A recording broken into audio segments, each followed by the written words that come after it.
Кванттық секіріс дегеніміз не және де оны қалай жасаймыз?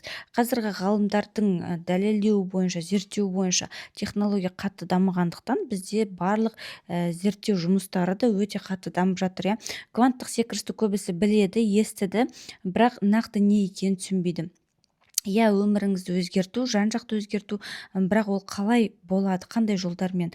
Біздің өміріміздің бірнеше миллиондаған варианты қазіргі кезде кеңістікте бар.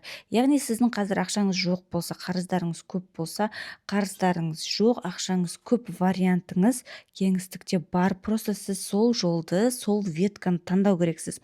Мысалға, сіз қазір бақытсызсыз, бір қатты депрессияда жүрсіз, бірақ кеңістікте сіздің басқа вариантыңыз дәл осы уақытта өте қуанышты, бақытты өмір сүріп жатқан вариантыңыз бар. Просто соны таңдау керек.